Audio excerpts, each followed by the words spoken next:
grâce. Merci parce que tu nous donnes de tenir devant ton assemblée pour parler de ta part. Notre prière est levée de nos cœurs et que tu puisses réellement nous parler. Que ton esprit soit en ces lieux et que toute pensée soit emmenée captive à l'obéissance de la parole de Dieu. Parle à nos cœurs, édifie-nous, transforme-nous. Et nous ne voulons pas sortir de ce lieu tel que nous sommes rentrés. Merci parce que tu prends contrôle de ce lieu. Merci parce que tu prends contrôle de cette avenue. Tu prends contrôle de ce quartier. Tu prends contrôle, ô Dieu, de cette commune. Tu prends contrôle de cette ville. Et tu promets de nous faire du bien. C'est au nom puissant de Jésus-Christ que nous avons ainsi fait avec action de grâce. Et nous disons Amen. Est-ce que quelqu'un peut acclamer pour Jésus?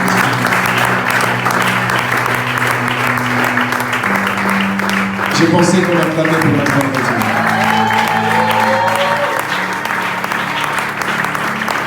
Est-ce que quelqu'un peut réellement acclamer pour Jésus?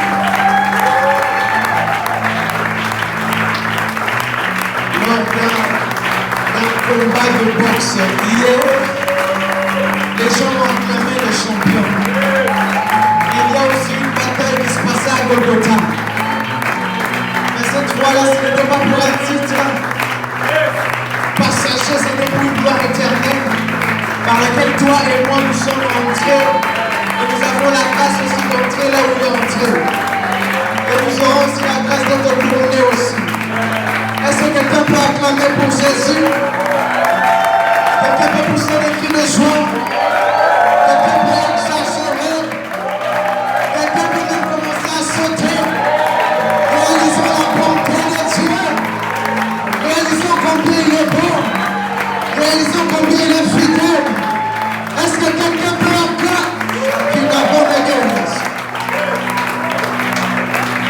Au nom puissant de Jésus-Christ, nous avons ainsi prié Amen. Alléluia. Bonsoir à tous.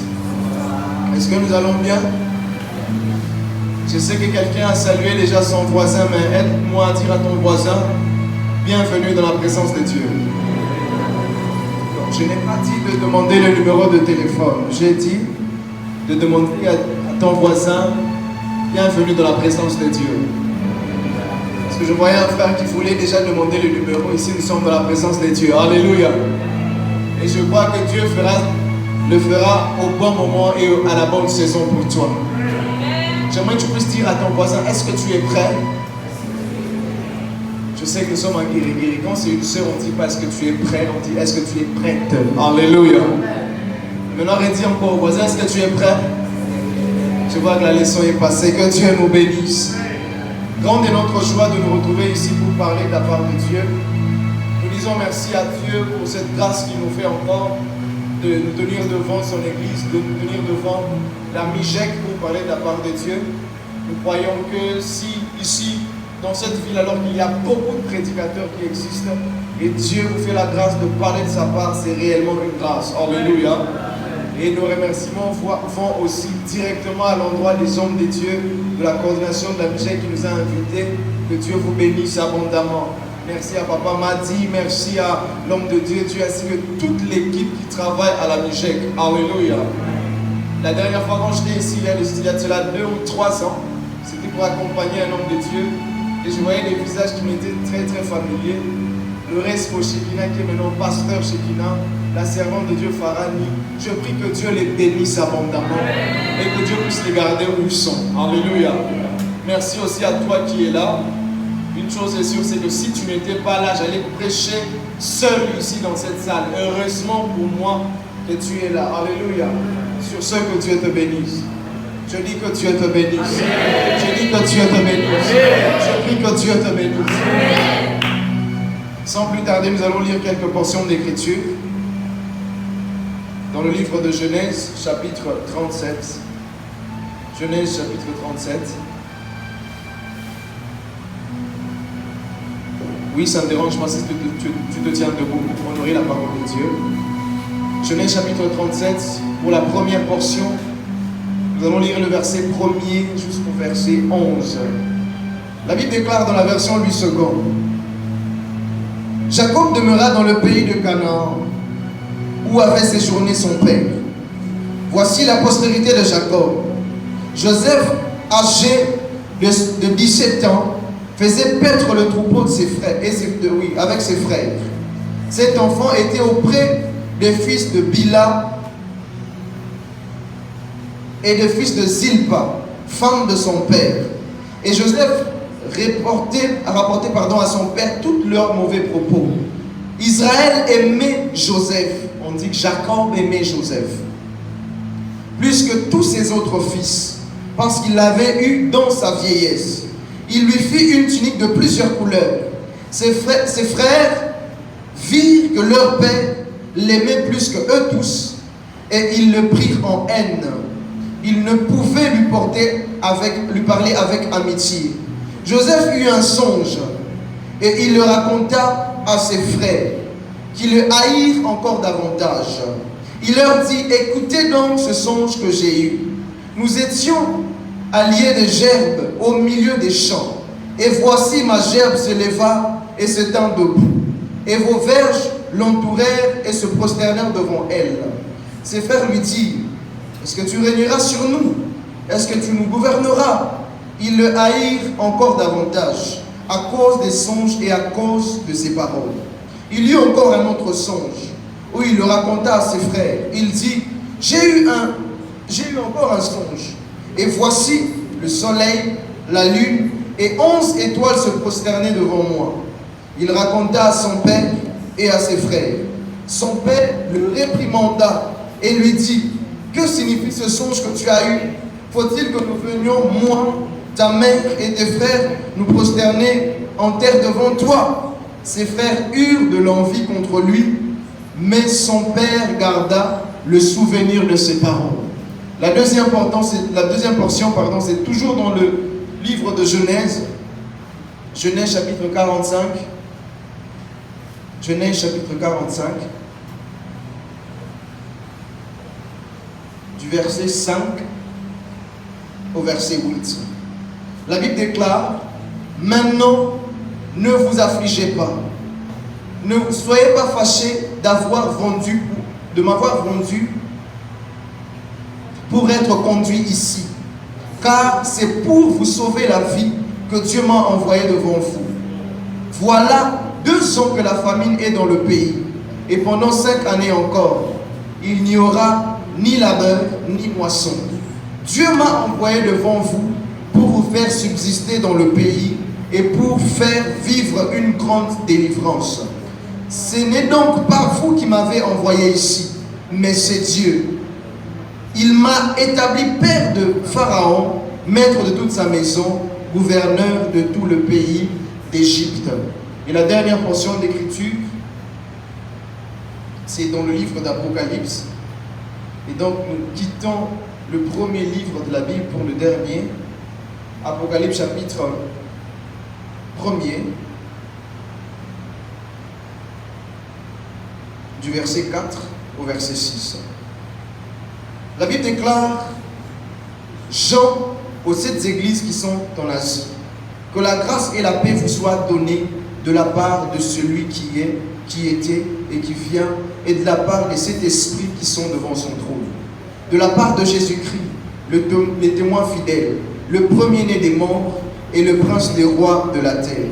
À celui qui nous aime, qui nous a délivrés de nos péchés par son sang, et qui a fait de nous un royaume des sacrificateurs pour son Père. À lui soit la gloire, la puissance au siècle de siècle. Amen. Que Dieu bénisse sa parole. Alors j'ai beaucoup apprécié, déjà avant que nous puissions prendre la parole, l'homme de Dieu m'a dit, a déjà commencé à prêcher mon message. Je me suis dit, mais Seigneur, qu'est-ce que je vais prêcher? Il était en train de dire déjà que lorsque Dieu te fait percer, il fait de nous un royaume des sacrificateurs. Il fait de nous un royaume, ou bien il fait de nous des rois. Et j'aime la sensibilité spirituelle comme ça. Ça fait à ce que même tout le culte puisse aller dans la pensée du Seigneur. Et nous croyons que c'est Dieu qui est en train de faire ces choses. Alléluia. Le thème qui nous a été donné est celui de percer de tous côtés. Percer de tous côtés. Alors je crois que par la grâce de Dieu, avant que nous puissions venir, il y a des hommes de Dieu qui ont parlé depuis le début du mois qui ont bien parlé de la part de Dieu. Alléluia. Et Dieu a posé juste cette petite portion d'écriture sur quoi nous allons partager, qui fera même objet de notre prédication. Alléluia. Et nous croyons que le Dieu que nous servons, c'est le Dieu qui nous emmène de gloire en gloire. Alléluia. Et je crois que si les dimanches derniers, il était question de ton voisin qui est visité, qui vit la percée, ce dimanche c'est ton tour. Apparemment, je suis en train de parler à ton voisin qui était visité le dimanche passé. Je dis qu'aujourd'hui c'est ton tour. Aujourd'hui, il n'est pas question seulement de ton voisin. Aujourd'hui, lorsque nous sortons de ce lieu, nous croyons que Dieu nous introduit dans la saison de percée. Mais Dieu n'a pas seulement dit la percée, il a dit la percée de tout. Je suis en train déjà d'annoncer à quelqu'un qu'en sortant de ces lieux, Dieu t'accorde la percée, mais la percée de tout côté. Il n'est pas question d'une simple percée, mais la percée de tout côté. C'est-à-dire que si tu es celui qui n'avait vécu aucune percée, Dieu te fait percer. Mais si Dieu t'a déjà fait percer dans un domaine, il accélère encore et dit la percée de tout côté. Et j'annonce à quelqu'un que ce dimanche est un dimanche prophétique et Dieu sera en train de le faire.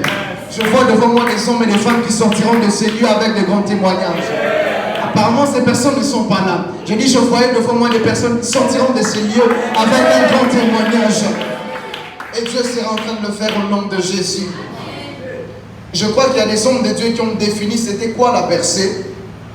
Mais nous allons donner 3 définitions et nous asseoir sur une définition particulière que Dieu a déposée dans nos cœurs. Alléluia. Alors la percée est définie dans le dictionnaire comme le fait d'ouvrir une manche, un passage quelque part. Alléluia. C'est comme ça que vous allez voir que dans la vie, il arrive de fois que les personnes qui sont des ingénieurs puissent percer le mur. Alléluia. Il y a un obstacle qui se dresse et lui il vient avec un clou ou une machine pour percer, transpercer le mur. Ça c'est la première définition. Il y a une deuxième définition qui est aussi intéressante. On parle de la percée comme l'action de se distinguer de tous côtés. Alléluia. La percée est aussi définie comme l'action de se distinguer. Et il y a une troisième définition que Dieu a placée dans notre cœur que nous voulons partager ce soir. Ce soir, nous définissons la percée comme le fait d'aller au-delà de la réussite. Alléluia. En fait, quand on parle de la percée, on parle d'un homme qui se distingue dans la réussite. Vous savez quoi? Tout le monde peut réussir, mais tout le monde ne perce pas forcément. La percée, c'est réussir au milieu de ceux qui ont réussi. Et je prie au nom de Jésus-Christ ce soir, pendant qu'on citera les hommes qui ont réussi, qu'on te cite parmi ceux qui ont réussi, parmi ceux qui avaient réussi. Ainsi, la percée, c'est le fait de se distinguer. Plus d'un peuvent réussir, mais celui qui perce, c'est celui qui se distingue dans sa réussite. Et c'est comme ça que le Seigneur nous a envoyé dans cette portion d'écriture où on parle d'un homme qui s'appelle Joseph. La Bible n'a pas dit que Joseph a percé, mais lorsque nous lisons sa vie, nous comprenons que c'est un homme qui a réellement percé. Vous savez quoi? Lorsqu'on parle de Joseph, il n'existe pas de livre dans la Bible qui s'appelle le livre de Joseph. Il est question du livre de Genèse. Ceux qui ont étudié la Bible nous apprennent que le livre de Genèse a été écrit par un homme qui s'appelle Moïse. Mais quand Moïse écrit le livre de Genèse, il n'y a pas que le nom de Joseph. Il y a plusieurs noms. D'ailleurs, le livre n'est pas le livre de son nom. Mais parmi les noms qu'on cite, il y a des noms qu'on cite et on passe directement à autre chose. Mais il y a des noms qu'on cite, on ouvre une brèche pour commencer à relater leur vie. En fait, qu'est-ce qui se passe? Parfois, ce n'est pas toi forcément qui vas écrire le livre. Mais toi, tu seras en train de vivre. Il y aura des personnes qui seront en train d'écrire ton histoire. Tape la main de 2 personnes. Dis-leur, tu as la grâce d'être à mes côtés. Et d'ailleurs, même lorsqu'on parle de Joseph, on ne parle pas d'un homme qui était le seul fils de son père. On parle de Joseph comme un homme qui était dans une famille où ils étaient plusieurs. Il n'était pas le seul. Et la Bible est en train de renchérir pour nous dire qu'il n'était pas aîné. La Bible va encore un peu plus loin pour nous dire que la femme qu'il a portée dans son sein, c'est une femme qui était stérile. Mais Joseph, lorsqu'il vient non seulement avec une consolation, mais il vient aussi marquer l'histoire dans son époque. Vous savez qu'il y a des hommes qui sont des consolations pour leur famille. Une famille inconnue, mais une famille qui bénit Dieu parce que tu es dans leur famille. Les Joseph sont un peu comme les Jonas. Jonas, c'est un nom particulier parce que le poisson entre dans l'histoire. Non pas parce que le poisson est extraordinaire, mais parce que le poisson est en train de contenir Jonas. C'est-à-dire que ta famille peut être ordinaire, mais simplement parce qu'elle te contient, elle peut aussi entrer dans l'histoire. Le poisson est ordinaire, mais ce qui rend le poisson extraordinaire, c'est parce que le poisson contient Jonas. Ainsi, je bénis Dieu pour ta famille, mais je bénis aussi Dieu pour le don que tu es pour ta famille. Raison pour laquelle lorsque David est en train de faire l'exploit, on pose la question de qui est-il fils? C'est le père qui a fait l'exploit ou bien c'est le fils qui a fait l'exploit? Et la Bible nous apprend que l'exploit du fils peut introduire le nom du père dans l'histoire. Je bénis Dieu pour ta fille, parce qu'on te demandera, mais c'est qui cet homme?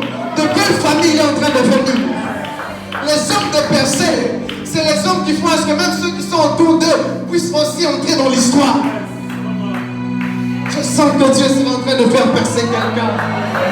C'est un dimanche de percée. Et je bénis Dieu pour sa présence.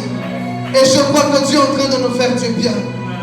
Mais lorsqu'on lit l'histoire de Joseph, Joseph nous apprend plusieurs choses qui ont fait à ce qu'il puisse arriver au résultat qu'on appelle la percée ou la distinction de tous côtés. Alléluia. Je dis à quelqu'un, la percée, le succès, le rayonnement, ce n'est jamais le fruit de hasard. Il y a toujours un processus qui fait à ce que quelqu'un puisse réellement percer. Il y a des hommes, selon le conseil et le dessein de Dieu, ils étaient appelés à percer. Mais à cause du mauvais comportement de leur vie, comme Judas par exemple, ils sont passés à côté. Il y a toujours un processus pour vivre la percée. Et Joseph nous apprend qu'il est possible que l'histoire de la percée de ta vie commence à 17 ans. Oh my God! Joseph n'avait que 17 ans. Mais le fait qu'il ait 17 ans n'a pas empêché qu'il soit un homme qui entre dans l'histoire. Je bénis Dieu pour la mission internationale des jeunes en Christ. C'est possible d'être jeune, mais en étant jeune, une brèche est offerte et tu entres dans l'histoire. La preuve, celui qui nous a sauvés est né normalement. Il a grandi normalement, mais il est mort jeune. Je prie Dieu que dans ta jeunesse, que Dieu te fasse la grâce d'un homme qui entre déjà dans l'histoire. Joseph était jeune, à 17 ans, mais il entre déjà dans l'histoire. Je ne sais pas l'âge que tu as maintenant, mais je dis à quelqu'un, il est plus que temps que toi aussi tu puisses entrer dans l'histoire. Il est plus que temps qu'on cite aussi ton nom parmi ceux qui sont d'entrer dans l'histoire. Et je disais, outre que la percée n'a jamais été une affaire d'hasard. À 17 ans, Joseph entre dans l'histoire. Pourquoi il entre dans l'histoire? Parce qu'il a fait un songe. Joseph entre dans l'histoire. Pourquoi il entre dans l'histoire?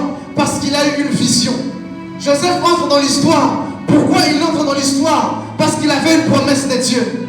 Joseph entre dans l'histoire. Pourquoi il entre dans l'histoire? Parce qu'il a fait le choix de Dieu pour accomplir un de ça.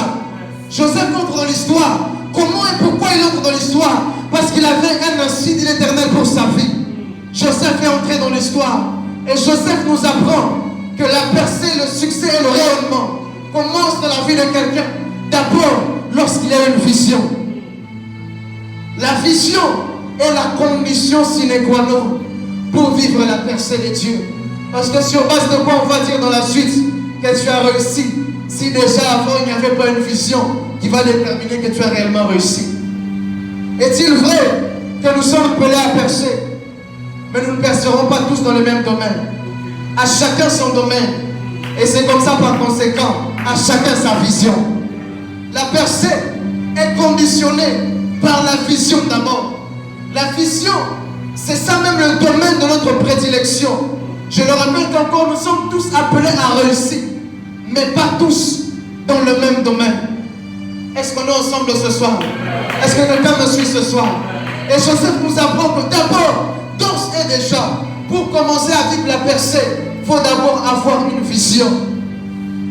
Regarde ton voisin et dis-lui, ne sois pas de ceux qui vivent va et que va. Vis pour une vision. Vis pour un but. a un objectif, a une vision. C'est sur base de cette vision qu'on verra dans la suite si tu as réellement percé. Est-ce que l'on ensemble ce soir? La vision détermine le finish qui conditionnera notre réussite ou notre échec dans la percée.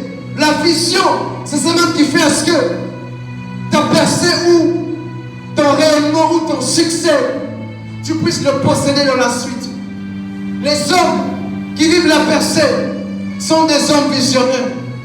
Écoute-moi, ce soir, si tu n'avais pas de vision, je t'invite à avoir une vision. Et j'aimerais dire à quelqu'un, la vision, elle est gratuite. Toi aussi, tu peux rêver. Le rêve, il est gratuit. Toi aussi, tu peux rêver. La vision n'a été jamais conditionnée par un livre. C'est gratuit. Rêve seulement.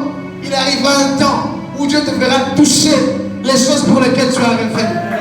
Rêve seulement. Il arrivera un temps où on fera un bilan. Tu diras, j'avais un parcours, j'avais un rêve, mais maintenant je possède mon rêve. La percée, c'est pour ceux qui ont rêvé et qui se sont permis de rêver. Rêve seulement. Rêve de ce grand ministère. Rêve d'être cette choriste qui, lorsqu'elle chante, la gloire de Dieu descend. Rêve d'être cet homme d'affaires qui a beaucoup d'argent et qui commence la première banque en RDC. Rêve seulement d'être ce grand juriste qui bouge la justice au Congo. Rêve seulement d'être ce porteur de réveil dans cette nation. Rêve seulement d'être ce pasteur francophone le plus écouté. Rêve seulement d'être ce francophone qui bouge l'anglophone. Rêve seulement. Rêve seulement. Et Joseph a rêvé. Mais la particularité avec le rêve de Joseph, c'est que ses rêves ne venaient pas de lui. C'était une promesse de Dieu. Ce que j'aime, c'est que durant ce mois, lorsque nous parlons de la percée de Dieu, ça ne vient pas de Dieu. Ou bien ça ne vient pas de nom, pardon. Ça vient plutôt de Dieu. Et le Dieu qui t'a permis de rêver, le Dieu qui t'a promis la percée, sera en train d'accomplir sa promesse au nom de Jésus. Le frère de Joseph, c'est en train de challenger Joseph. Je l'ai dit ce matin à l'église. Parfois les hommes pensent que si nous sommes ce que nous sommes, c'est à cause de ce qu'on a sur nous. Il arrivera de fois où à cause de la jalousie, les hommes viendront t'arracher la tunique. Mais malheureusement, ce n'est pas la tunique qui fait de toi ce que tu es. Ce qui fait de toi ce que tu es, c'est la promesse de Dieu sur ta vie. C'est comme ça que tu peux les laisser prendre la tunique, qui t'arrache la tunique. La tunique ne donnera jamais la promesse de Dieu. Mais la promesse de Dieu emmènera d'autres tuniques. Arrache-moi la tunique de mon père. Il y a la tunique de Potiphar qui va m'attendre. Même si la femme de Potiphar me propose quelque chose, je refuse. Et elle m'arrache la tunique. Qu'elle prenne la tunique. Ce n'est pas la tunique qui fait. Ce n'est pas la tunique qui fait de moi ce que je suis. Même lorsqu'elle reprend la tunique, il y a la tunique de la prison qui m'attend.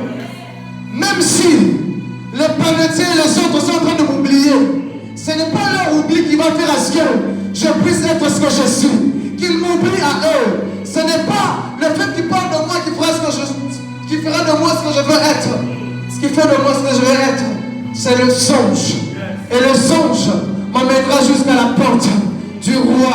Et le songe m'amènera jusqu'à la partie la plus haute placée de la société. Et Dieu m'a demandé de dire à quelqu'un ce soir, le temps où les chrétiens sont courbés est passé. Le temps est venu où les chrétiens seront ceux qui vont entrer dans la maison du roi. Je pensais que les chrétiens vont à j'ai dit à quelqu'un, ils en ont un solo. Mais Dieu fera grâce aussi que toi tu puisses entrer aussi dans les parties les plus hautes personnes de la société. C'est seulement les autres, mais par la grâce de Dieu. Dieu fera aussi que toi, tu puisses aussi entrer. Et j'aimerais dire à quelqu'un, toute vision de Dieu est toujours confirmée. Dis avec moi, la vision de Dieu est confirmée. Il y a des gens qui ont des visions ici. Et par la grâce de Dieu, Dieu va permettre que nous puissions confirmer cela. Les Les visions de Dieu sont toujours confirmées. Dis avec moi, comment les visions de Dieu sont confirmées? Est-ce que je peux expliquer quelque chose à quelqu'un? Les visions de Dieu sont confirmées lorsque vous prenez une bouteille de Canadien pur, vous l'ouvrez et vous buvez un peu d'eau. C'était pour rigoler. Toute vision de Dieu est toujours confirmée. Joseph a eu un premier songe. Dans ce songe, il voit ses frères en train de se prosterner à l'image des germes. Ses frères sont jaloux. Ils disent que Joseph raconte n'importe quoi. Mais le problème c'est quoi? Pendant que j'ai rêvé, vous n'étiez pas là. Pourquoi me contredire comme ça? Je sais ce que Dieu m'a dit. Mais je dis à quelqu'un, même si toi crois seulement à la vision de Dieu. Même si tu sais ce que tu as vu en vision. Même si tu sais ce que l'homme de Dieu a prophétisé sur toi. Il ne croit pas. Et qu'est-ce que Dieu fait?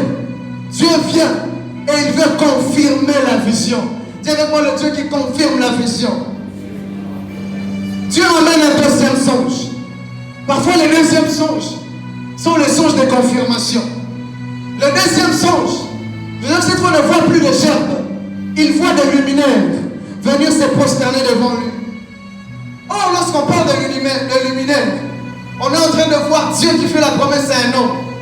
Il dit, je ferai de ta postérité plus que le sable dans la mer, mais aussi plus que les étoiles dans le ciel.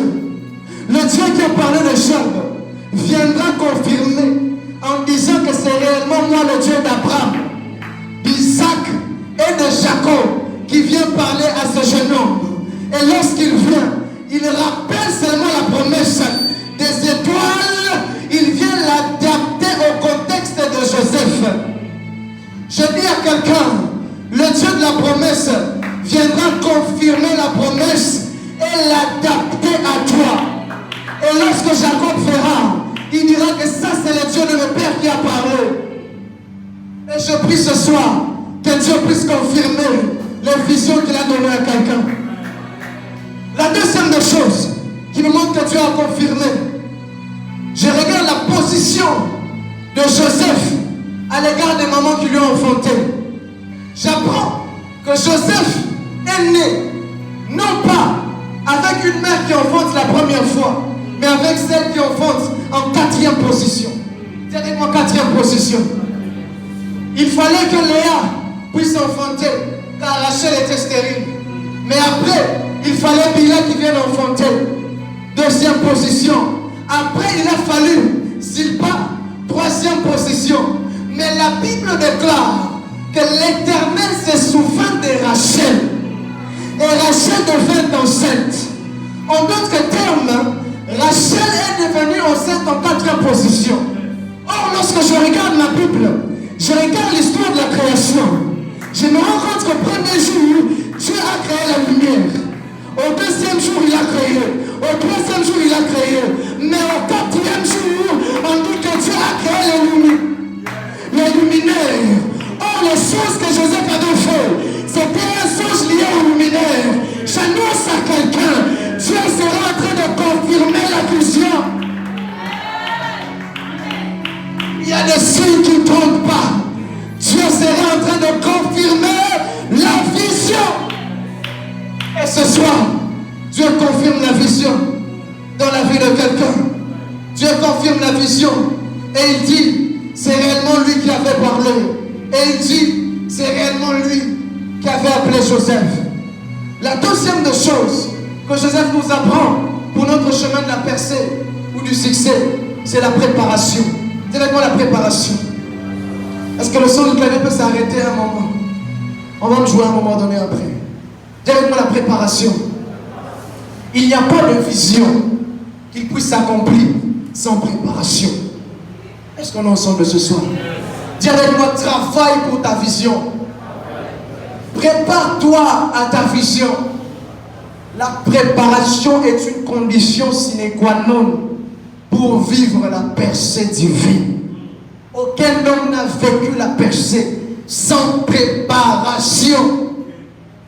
La vision que tu as eue demande une préparation qui fera ce que tu sois prêt pour la vision que tu as eue. Et Joseph est aussi celui qui passe à l'école de Dieu, où Dieu est en train de le préparer. Et Dieu est celui qui prépare aussi les Joseph. Il y a un Joseph ici, mais Dieu est en train de le préparer. Il y a un Joseph ici, mais Dieu continue à le préparer. La préparation de Dieu, elle vient en fonction de ce qui t'attend dans l'avenir, dans ta vision. La préparation de Dieu, elle n'est jamais vaine. La préparation de Dieu, elle est toujours prophétique. Dieu prépare toujours en fonction de ce qui t'attend. Les écoles dans lesquelles Dieu te fait passer aujourd'hui, c'est pour te préparer à ce qui t'attend dans la suite. Raison pour laquelle je dis à quelqu'un, ne fuis jamais la préparation. Fuir la préparation, c'est retarder ou éloigner la vision de toi. Fuir les étapes que Dieu te donne, les écoles dans lesquelles Dieu te fait passer, c'est retirer de toi la vision qu'il a promis de te donner. Le plus de temps où tu prends à fuir la préparation de Dieu, en réalité tu ne fuis pas seulement la préparation, tu es en train d'éloigner aussi la promesse de Dieu. Tu es en train de retarder la promesse de Dieu. J'ai dit à quelqu'un, Dieu lorsqu'il élève quelqu'un, ce n'est pas par hasard, il élève celui qui l'a préparé. Dieu n'élève que celui qui l'a préparé. Ne fuis pas l'école de la préparation de Dieu.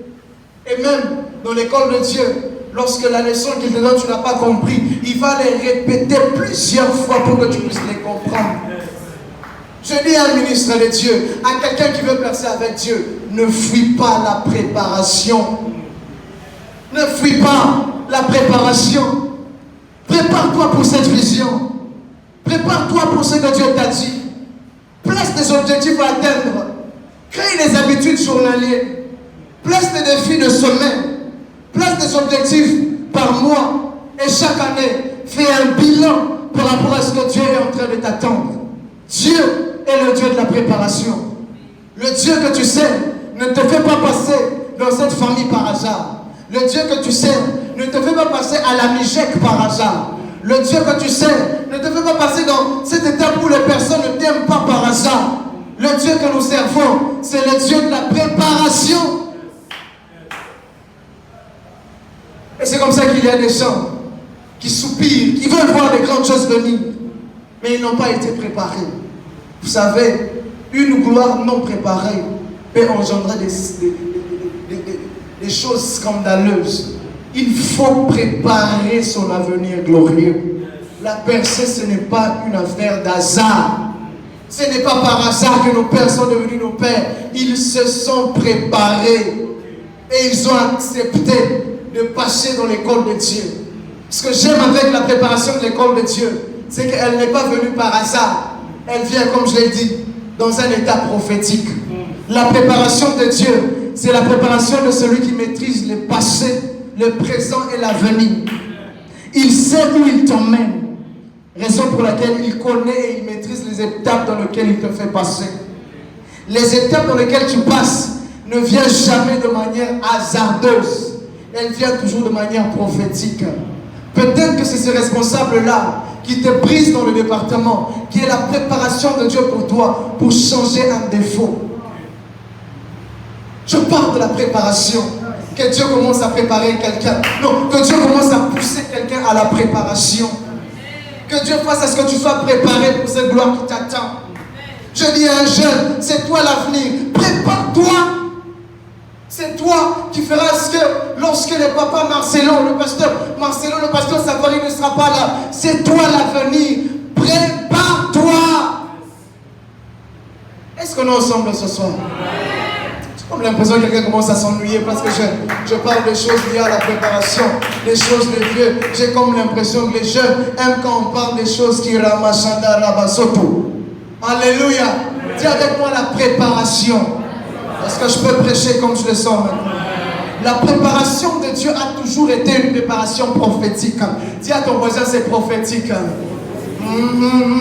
La préparation de Dieu passe toujours dans une étape où toi tu fais des songes, mais c'est ton Père qui interprète.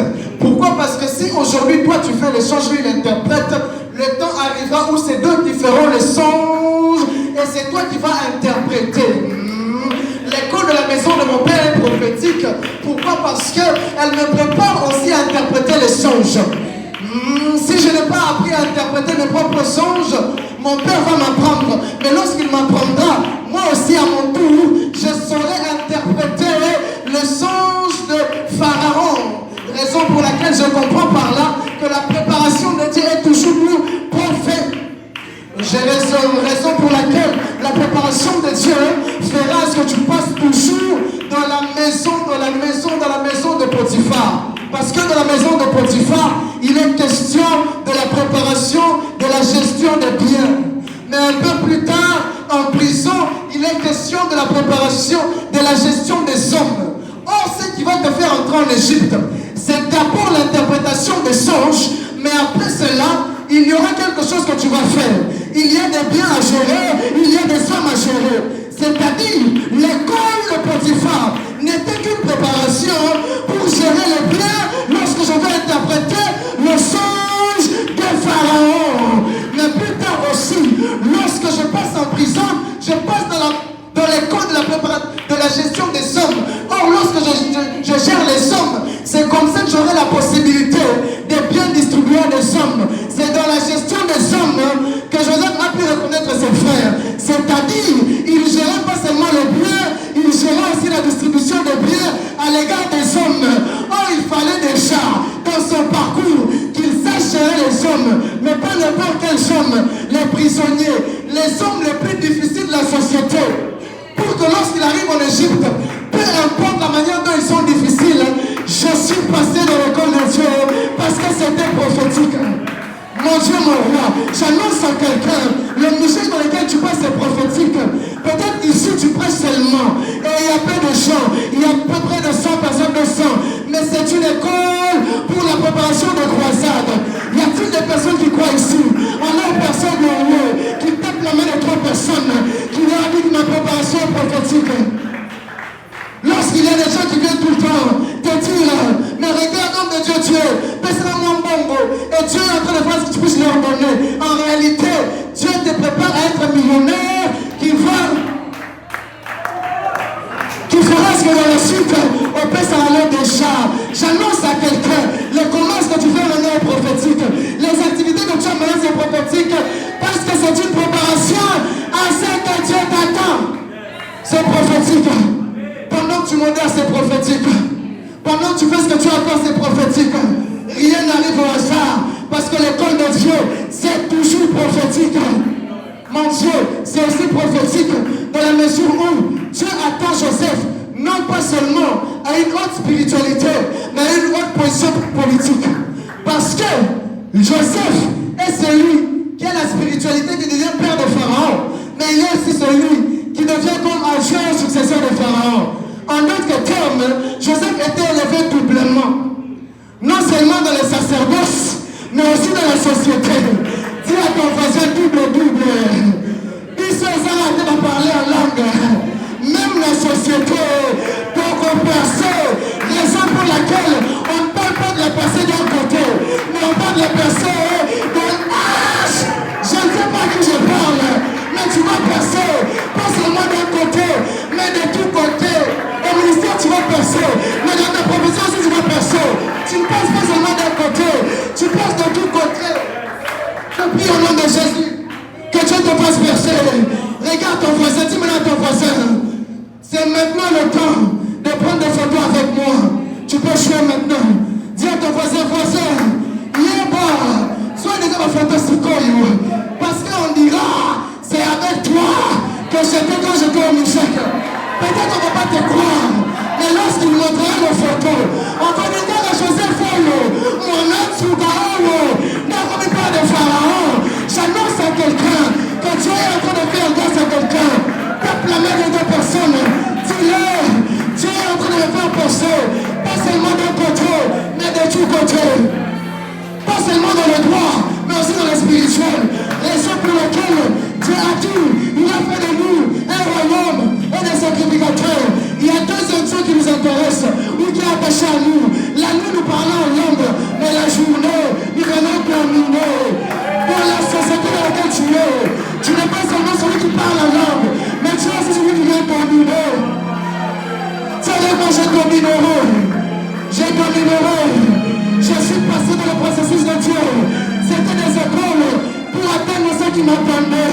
Je prie au nom de Jésus que Dieu puisse le faire.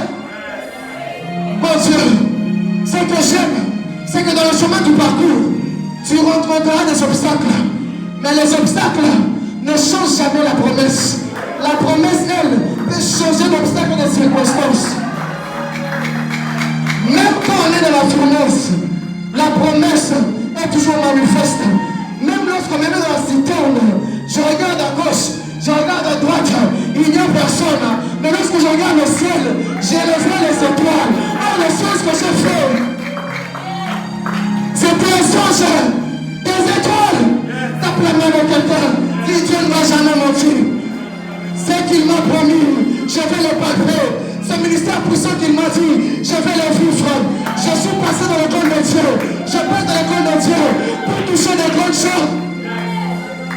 La passé de tous côtés, non seulement spirituel, mais aussi de la société. Raison pour laquelle David me regarde. Il m'a dit, Oli, c'est possible de créer d'option, mais d'être roi. Raison pour laquelle j'aime ce que Joseph fait. Lorsqu'il interprète le songe de Potiphar, non, le songe de Pharaon, il dit, il y aura maintenant 7 années d'abondance, 7 années de disette. Or, ceux qui ont appris la comptabilité savent que actif et passif, lorsqu'on fait le tout, il doit avoir équilibre.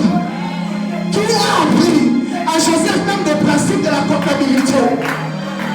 Tu avais mon percé de tous côtés. Même dans le spirituel, même dans la comptabilité, nous percerons. J'ai besoin de 5 frères, 5 frères. Je vais illustrer quelque chose. Est-ce qu'on peut s'aligner comme ça? Regardez dans ce sens. C'est possible d'être derrière moi, s'il vous plaît.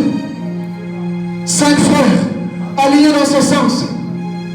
Et une chose est sûre, c'est que Dieu te fera percer au nom de Jésus. Les Joseph, c'est ceux qui naissent dans nos familles où il n'est pas le premier. Il naît dans les circonstances où il n'est pas le premier.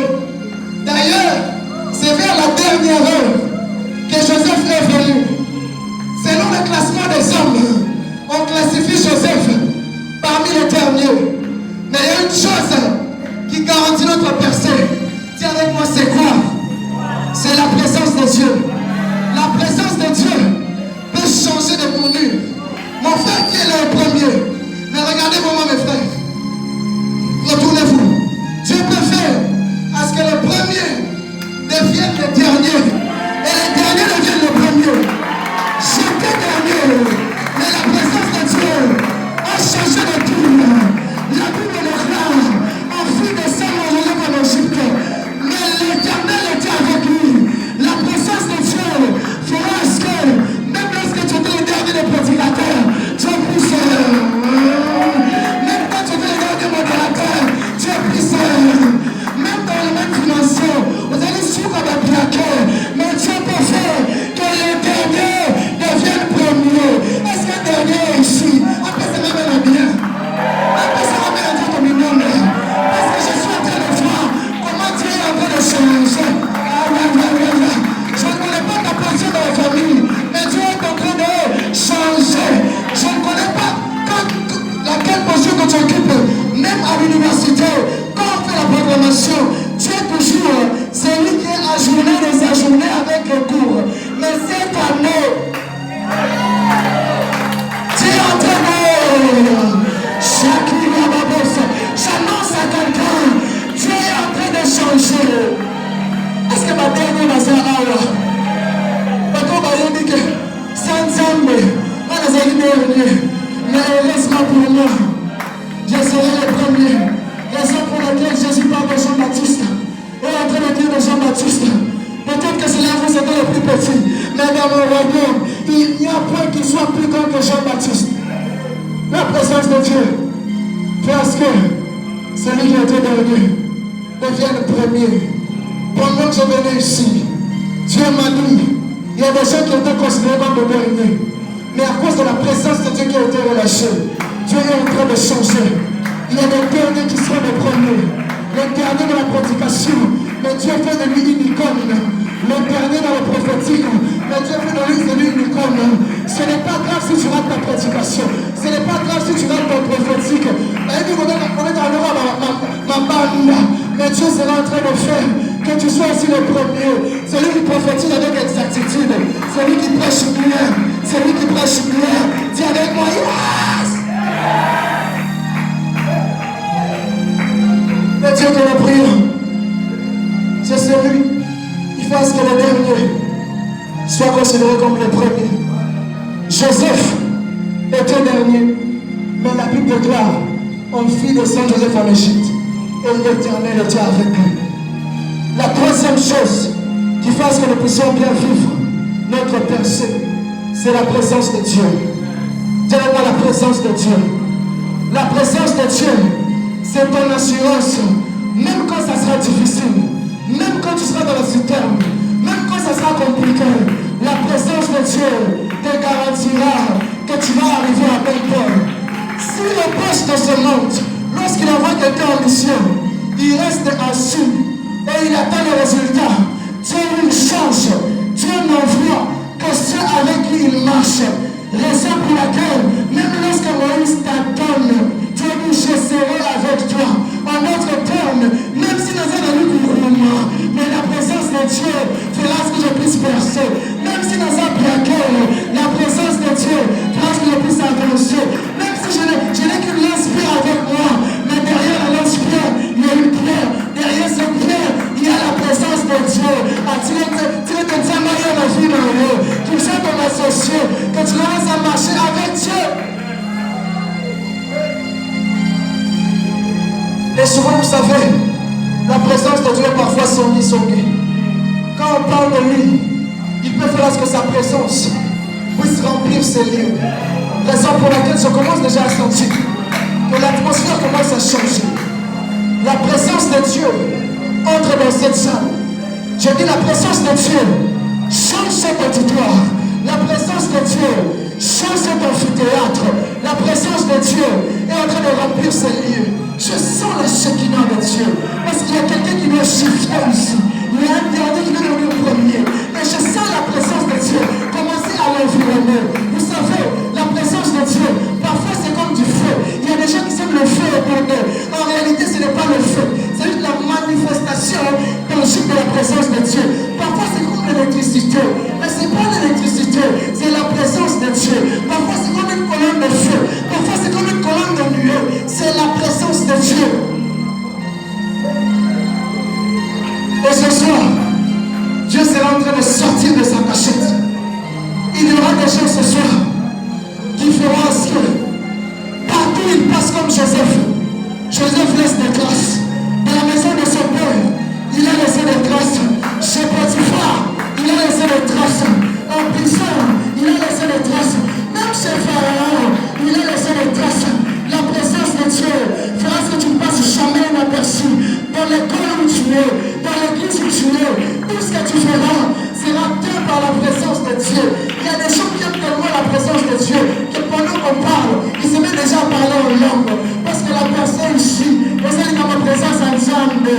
La présence de Dieu peut faire à ce qu'un peu puisse quitter la dimension d'un pécheur de poisson. Celui qui sent le poisson, mais comme les alors l'embouche. Mais la présence de Dieu, parce que Jésus puisse venir, il nous suit moi, quand il nous suit moi, que toi ensemble, moi qui avais le nom de poisson, je commence à parler de langue, de acte 2, où toutes les nations sont en train de comprendre. J'ai dégagé le nom du poisson, je commence à dégager le nom de la présence de Dieu, sans micro, sans amplificateur, 3000 personnes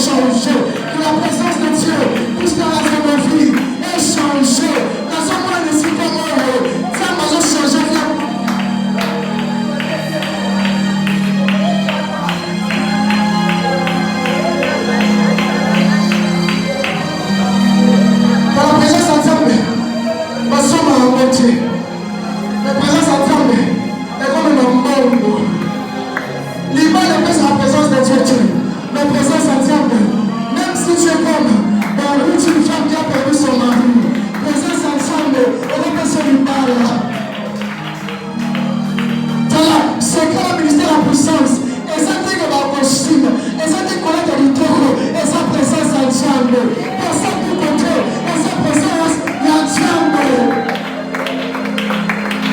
Est-ce que nous allons dire, on nous chouchou, on est dans la présence de Dieu, on est dans la langue. Mais le plus souvent, on est dans la langue. C'est-à-dire qu'on est ensemble, on croit que la présence de Dieu est ici. Donc, maintenant, je vois comme ma présence s'entendait. Et changer la vie, la mission. Je sais l'atmosphère des gens saturés. Ma présence ensemble. Et c'est encore. Attends que vous êtes ils ont la présence ensemble. Est-ce qu'on va mettre la vidéo là-bas? Je sais la présence ensemble. Est-ce qu'on va la présence? Dis-le, on va changer. On est abattu. Et sa présence ensemble.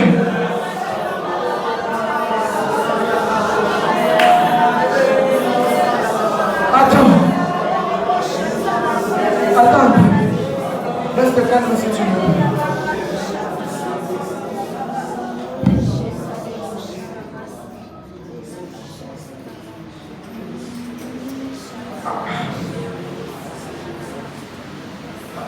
Lève ta main droite avec moi.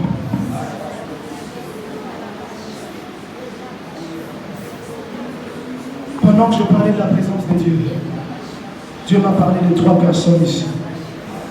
J'ai fini mon sermon dans 10 minutes. Il m'a parlé de 3 personnes ici qu'il voulait remplir de sa présence pour qu'il puisse être des signes pour cette génération. 3 onctions sont en train de descendre sur 3 personnes. La première onction, c'est une onction prophétique.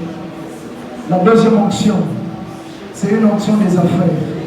La troisième onction, c'est une onction de ceux qui vont apporter la délivrance dans leur famille. J'aimerais que les protocoles puissent m'aider. Avec les 3 premières personnes, je vais compter jusqu'à 7. Je vais pousser m'aider à venir devant. Partout où ils sont, la présence de Dieu va les toucher. Ils sont au nombre de 3. Je ne commence pas encore mon service, mais je vais prier d'abord pour eux avant que je dise la dernière des choses. Je vais compter jusqu'à 7. Partout où ils sont, je demande à ce que l'Esprit de Dieu puisse m'aider à me localiser. Je compte 1, je compte 2, je compte 3, je compte 4, je compte 5, je compte 6, je compte 7. Je vais voir les 3 personnes, Seigneur Saint-Esprit. Oui, je vais voir. J'ai vu la première personne, c'est un frère. Oui, j'ai vu la première personne. Je vais voir et prier. Dieu m'a dit que je puisse leur imposer le nom aux 3 premières personnes. Je vais recommencer à compter jusqu'à 7. Et je demande à l'Esprit de Dieu que leadership the power Lord Almighty, qu'il puisse m'aider à amener ces 3 personnes devant moi. Cher protocole, s'il vous plaît. Dieu est en train de toucher les 3 personnes. Je compte jusqu'à 7. Ils seront touchés par l'action de l'Esprit. Je compte jusqu'à 7. Ils vont sentir comme l'électricité venue sur leur corps. Je compte une dernière fois jusqu'à 7. Je compte 1, je compte 2, je compte 3, je compte 4, je compte 5, je compte 6, je compte 6. Ramenez-les-moi devant. Maman, chata. J'ai vu la première personne. Où sont OK? Je viens de voir la deuxième personne. Oui, c'est très fort. Oui, c'est très fort. La soeur en parle. L'esprit, oh my God. J'ai vu le frère. Amenez-moi le premier frère. Oui, j'ai vu OK. J'ai vu le deuxième. Voilà. J'ai vu la troisième personne. J'ai vu la personne de moi. Je n'ai pas fini mon sermon, mais je vais libérer cette charge. Vous savez quoi? Ce soir, Dieu va visiter chacun selon sa foi. Il manque une seule. J'ai vu dans mon esprit une seule. Elle est où? Là où tu es, pour la puissance de Dieu, te localise. Attention, il y a même cette église de Toulouse. On appelle ça la puissance.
des gens qui vont commencer à venir sauter sur leur chaise.